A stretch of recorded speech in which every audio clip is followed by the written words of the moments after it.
Hello everyone, my name is Stonesy Boy and welcome to Holes. Welcome back to Holes. Hole de Bobo. Yeah, we had to take a quick break for Metamorphosis because it was a short book that I had for a limited time and I was like, you know what, let's read it. But we're back to Holes. Today shouldn't be that bad, it's 21 pages and I took the few days that Metamorphosis was posting as days off because I read 50 pages, 30 pages, 20 pages type of thing. So, yeah, now we're going back to our regularly scheduled 21 to 25 pages. So, without further ado, let's begin. Chapter 37. We're almost there, said Stanley. He could see the base of the mountain. Now that he really were almost there, it scared him. Big Thumb was his only hope. If there was no water, no refuge, then they would have nothing, not even hope. There was no exact place where the flat land stopped and the mountain began. The ground got steeper and steeper, and then there was no doubt that they're heading up the mountain. Stanley could no longer see Big Thumb. The slope of the mountain was in the way. It became too steep to go straight up. Instead, they zigzagged back and forth, increasing their altitude by small increments every time they changed directions. Patches of weeds dotted the mountainside. They walked from one patch to another, using the weeds as footholds. As they got higher, the weeds got thicker. Many had thorns, and they had to be careful walking through them. Stanley would have liked to stop and rest, but he was afraid they'd never started again. As long as Zero could keep going, he could keep going too. Besides, he knew they wouldn't have much daylight left. As the sky darkened, bugs began appearing above the weed patches. The swarm of gnats hovered around them, attracting their sweat. Neither Stanley nor Zero had the strength to try to swat at them. "How are you doing?" Stanley asked. Zero pointed thumbs up. Then he said, "If a gnat lands on me, it will knock me over." Stanley gave him a few words. B-U-G-S, he spelled. Zero concentrated hard and then said, "Bugs?" Stanley laughed. A wide smile spread across Zero's sick and weary face as he spelled bugs, he said. "Good," said Stanley. "Remember, it's short U if there's no E in the end." "Okay, here's a hard one. How about L-U-N-C-H? Lun. Suddenly Zero made a horrible wrenching noise as he doubled over and grabbed his stomach. His frail body shook violently and he threw up, emptying his stomach of the sploosh. He leaned on his knees and took several deep breaths. Then he straightened up and continued going. The swarm of gnats stayed behind, preferring the contents of Zero's stomach to the sweat on the boys' faces. Stanley didn't give him much more words, thinking that he needed to save his strength. 10-15 minutes later, Zero said lunch. As they climbed together higher, the patches of weeds grew thicker, and they had to be more careful not to get their feet tangled in thorny vines. Stanley suddenly realized something. There hadn't been any weeds on the lake. "Weeds and bugs," he said. "There's got to be water around somewhere. He must be getting close." A wide clown-like smile spread across Zero's face. He finished a thumbs-up sign and fell.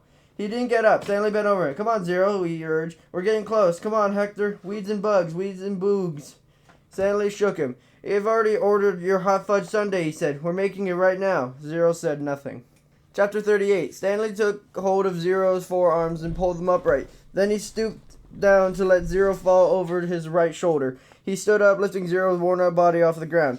He left the shovel and the sack of jars behind as he continued up the mountain. Zero's legs dragged in front of him. Stanley could see his feet, which made it difficult to walk through the tangled patches of weeds and vines. He concentrated on one step at a time, carefully raising and setting down each foot. He thought only about each step and how impossible task that lay before him. Higher and higher he climbed. His strength came from somewhere deep inside himself, and also seemed to come from outside as well. After focusing on Big Thumb for so long, it was the rock that absorbed his energy and now acted like a kind of giant magnet pulling him toward it. After a while, he became aware of a foul odor. At first, he thought it came from Zero, but it seemed to be the air hanging heavy all around him.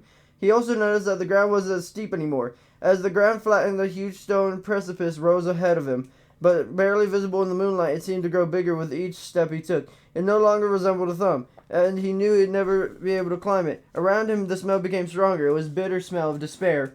Even if he could somehow climb Big Thumb, he knew he wouldn't find water. How could it be water on top of a giant rock? The weeds and bugs survived only on an occasional rainstorm, like the only one he had seen from camp. Still, he continued toward it. If nothing else, he wanted to at least reach the thumb. He never made it. His feet slipped out from under him. Zero's head knocked against the back of his shoulder as he fell and tumbled into a small, muddy gully. As he lay face down in the muddy ditch, he didn't know if he'd ever get up again. He didn't know if he'd even try. Had he come all this way just to? We need water to make mud. He crawled along the gully in a direction that seemed the muddiest. The ground became gloppier, the mud splashed up, and he slipped on the ground. Using both hands, he dug the hole in the soggy soil. It was dark to see, but he thought he could see a tiny pool of water at the bottom of the hole. He stuck his head in the hole and licked the dirt. He dug deeper as he did, and more water seemed to fill the hole. He couldn't see it, but he could feel it, first with his fingers and then with his tongue. He dug until he had a hole that was as deep as his arm was long. There was enough water for him to scoop out with his hands and drop on Zero's face. Zero's eyes remained closed, but his tongue poked between his lips, searching out the droplets. Stanley dragged Zero closer to the hole. He dug and scooped some water and let it pour out of his hands into Zero's mouth. As he continued to widen the hole, his hand came across a smooth, round object with two smooth and two round rocks. He wiped the dirt off it and realized it was an onion. He bit into it without peeling it. The hot, bitter juice burned his mouth. He could feel it all the way up to his eyes, and then he swallowed. He felt the warmth move down to his throat and into his stomach. He only ate half. He gave the other half to Zero. "Here, eat this. What is it?" Zero whispered. "A hot fudge sundae." Chapter 39. Stanley woke in the meadow, looking up at the giant rock tower. It was layered and streaked in different shades of red, burnt orange, brown, and tan. It must have been over 100 feet tall. Stanley lay a while, just looking at it. He didn't have the strength to get up. It felt like his insides of his mouth and throat were coated with sand. And no wonder, when he rolled over he saw the water hole. It was about 2.5 feet deep and over 3 feet wide. At the bottom lay no more than 2 inches of very brown water. His hands and fingers were sore from digging, especially under his fingernails. He scooped some dirty water in his mouth and swished it around, trying to filter it with his teeth. Zero moaned. Stanley started to say something to him, but no words came out of his mouth. He tried again. "How are you doing?" It hurt to talk. "Not good," Zero said quietly. With great effort, he rolled over, raised himself to his knees, and crawled out to the water hole. He lowered his head into it and lapped some water. He then jerked back, clutched his knees to his chest, and rolled to his side. His body shook violently. Stanley thought he was going back to the mountain to look for a shovel, so he would make a better water hole deeper. Maybe that would give him cleaner water. They could use the jars as drinking glasses.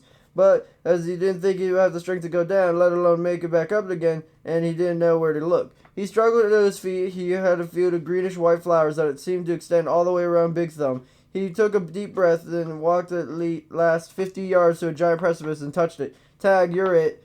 Then he walked back to Zero and the water hole. On the way, he picked one of the flowers. It actually wasn't one big flower, he discovered, but instead each flower was really a cluster of tiny little flowers that formed a round ball. He brought it to his mouth and had to spit it out. He could see part of a trail that made it night before. Then he carried Zero up the mountain. If he was going to head back down to look for a shovel, he realized he should do it soon. While the trail was fresh, but he didn't want to leave Zero. He was afraid Zero might die while he was gone. Zero still lay doubled over on his side. "I gotta tell you something," he said in a groan. "Don't talk," said Stanley. "Save your strength." "No, listen," Zero insisted, then closed his eyes as his face twisted in pain. "I'm listening," Stanley whispered. "I took your shoes," Zero said. Stanley didn't know what he was talking about. His shoes were on his feet. "That's all right," he said. "Just rest now." "It's my fault," said Zero. "It's nobody's fault," said Stanley. I didn't know," Zero said. "That's okay," Stanley said. "Just rest." Zero closed his eyes, and then again he said, "I don't know about the shoes." "What shoes?" "From the shelter." It took a moment for Stanley to comprehend. "Clyde Livingston's shoes?" "I'm sorry," said Zero. Stanley stared at him. It was impossible. Was delirious. Zero's confession seemed to bring him some relief. The muscles in his face relaxed as he drifted into sleep. Stanley softly sang him the song that has been in his family for generations. If only the woodpecker sighs, the bark on the tree was just a little bit softer, while the wolf waits below, hungry and lonely, the cries of the moon. If only. Chapter 40. When Stanley found the onion the night before, he didn't question how it would come to be there. He grated gratefully, but now he sat gazing at Big Thumb in the meadow full of flowers. He couldn't help but wonder about it. If there was one wild onion, there would be more. He intertwined his fingers and tried to rub out the pain. Then he bent down and dug up another flower, this time pulling up the entire plant, including the root. "Onions! Fresh, hot, sweet onions," Sam called it as Mary Lou pulled the cart down the main street. 8 cents a dozen. It was a beautiful spring morning. The sky was painted pale blue and pink, the same color of the lake and the peach trees along its shore. Miss Gladys Tennyson was wearing just her nightgown and a robe, and she came running down the street after Sam. Mr. Tennyson was normally a very proper woman, who never went to the public without dressing up in fine clothes and a hat. So it was quite surprising to the people at Green Lake to see her running past them. "Sam," she shouted. "Whoa, Mary Lou," said Sam, stopping his mule in the cart. "Good morning, Miss Tennyson," he said. "How's the little Becca doing?" Gladys Tennyson was all smiles. "I think she's going to be all right. The fever broke about an hour ago, thanks to you." I'm sure the good Lord and Doc Hawthorne deserve most of the credit. The good Lord, yes, agreed Miss Tennyson, but not Dr. Hawthorne. That quack wanted to put leeches on her stomach. Leeches! My word, he said that they would suck out the bad blood. Now you tell me, what would a leech now know good blood from bad blood? I wouldn't know, said Sam. It was your onion tonic, said Mrs. Tennyson. That's what saved her. Other townspeople made their way to the cart. Good morning, Gladys, said Hardy Parker. Don't you look lovely this morning? Several people snickered.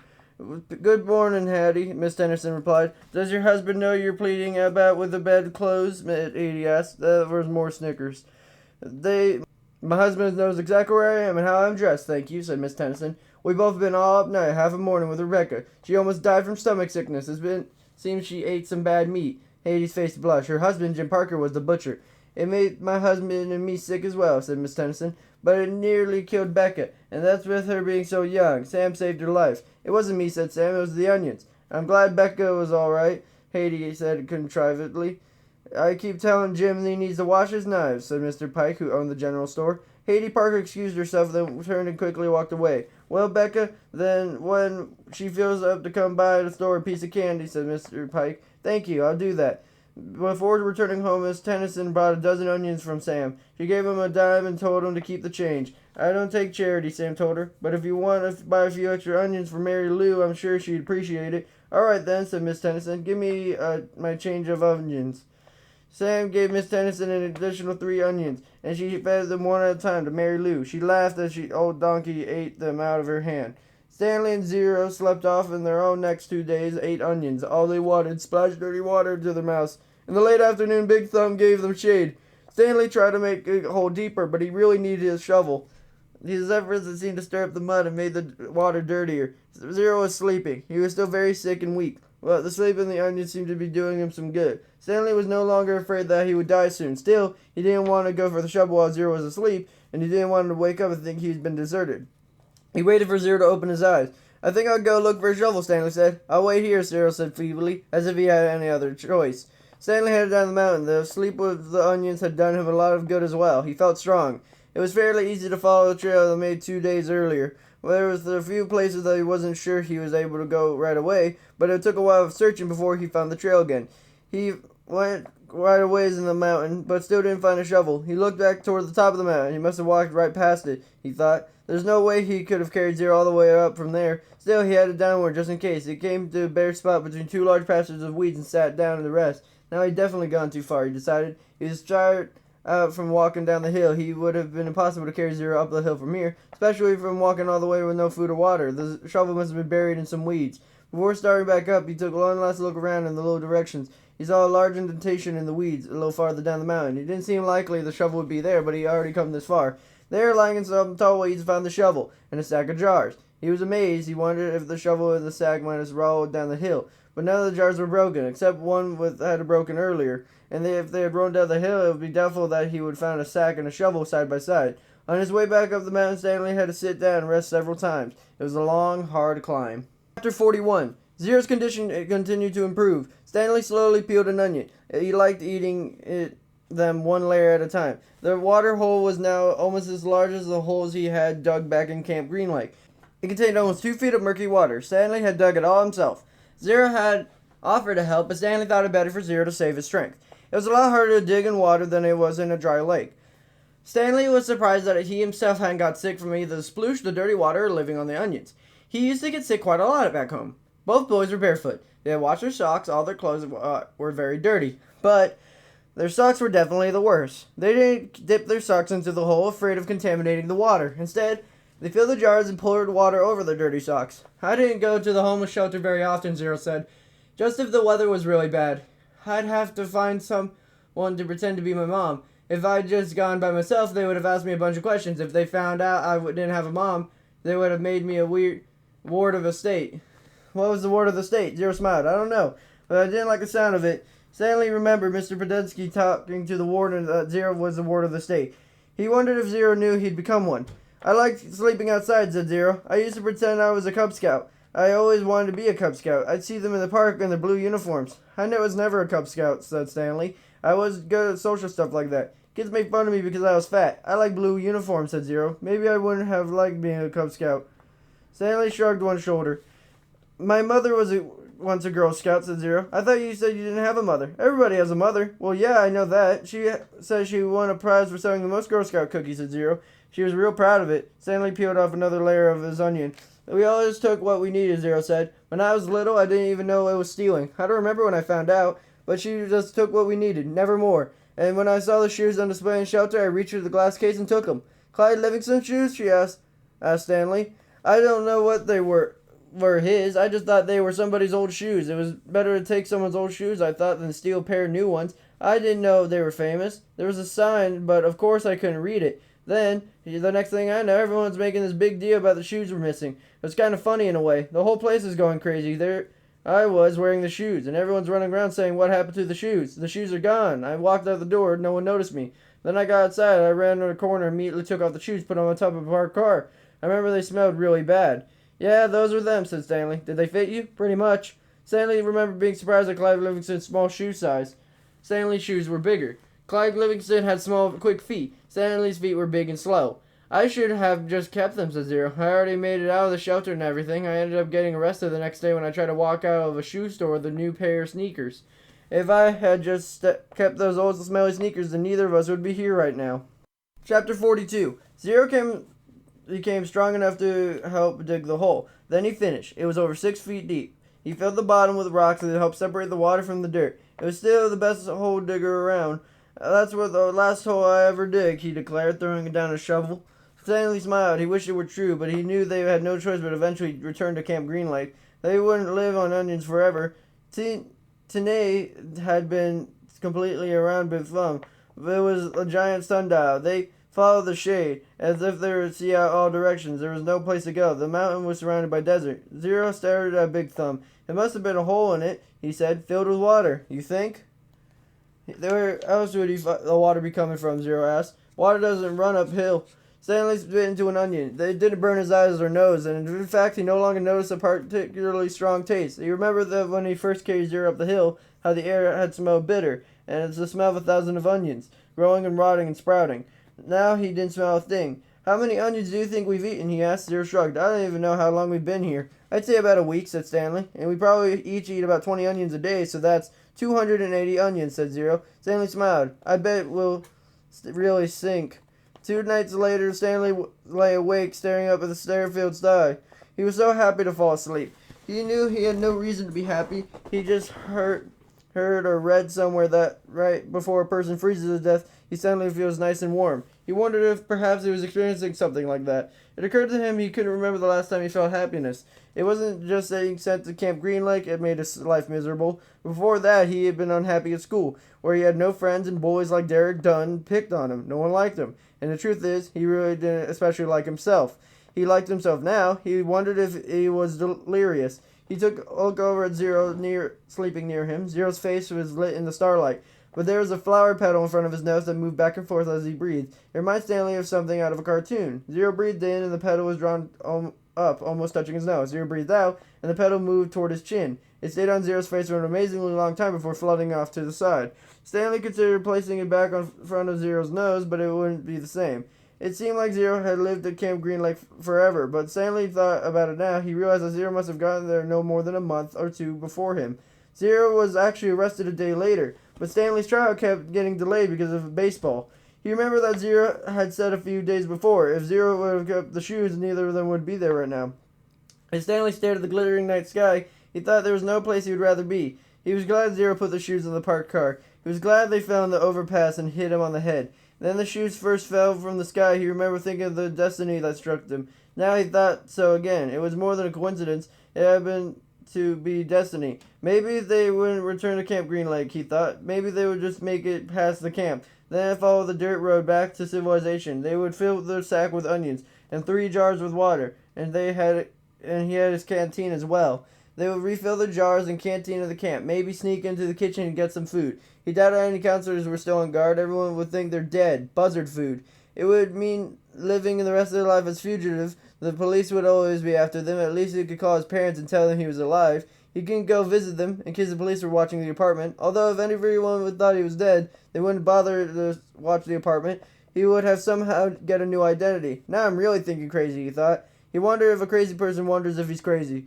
But even when he thought this, an even crazier idea kept popping into his head. He knew it would be too crazy to even consider. Still, if he was going to be a fugitive for the rest of his life, it would help to have some money, perhaps a treasure chest full of money. You're crazy, he told himself. Besides, it's because he found a lipstick container with KB on it that didn't mean there was treasure buried here. It was crazy, that all parts of crazy feeling of happiness. Maybe it was destiny. He reached over and shook Zero's arm. Hey, Zero, he whispered. Huh, Zero muttered. Zero, wake up. What? Zero raised his hand. What is it? You want to dig one more hole? Stanley asked him. And that's the end of that. Ooh, they're going to go for the treasure. How exciting. Is next episode the next episode? The final... Is next episode the final episode, I wonder? Hold on, 189 to... It would be 200. That's definitely true. 200... 203? Or is this just straight 200? 203. Oh my gosh. So tomorrow's a short episode. Well, I mean, we could do it to 206 or 210. Which would then be 21 pages. We could do 210. What's the final page of this book anyways? Hold on, wait, what? Part 3, filling in the holes.